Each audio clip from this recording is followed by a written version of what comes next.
How to unfriend all your Facebook friends at once. Hi everyone, this is Kate and welcome back to another video.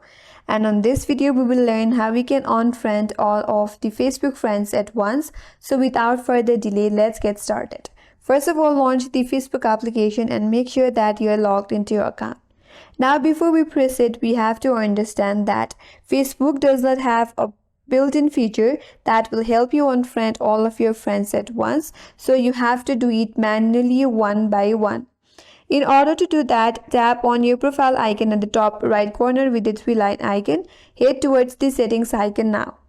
Now under settings and privacy, scroll down and find an option as activity log. So once you're under activity log, head towards the connections option, and now from here tap on manage friends. So from this page, you can unfriend your friend one by one manually, since the Facebook does not have a built-in features to unfriend all of your friends at once. So to unfriend your friend, tap on the three dot icon next to their profile, and here all you have to do is tap on the unfriend option. So you have to perform this one by one manually. And that's all for today's video. Hope this video was helpful, and if you're new to our channel, consider subscribing. Thanks for watching and stay tuned for more videos.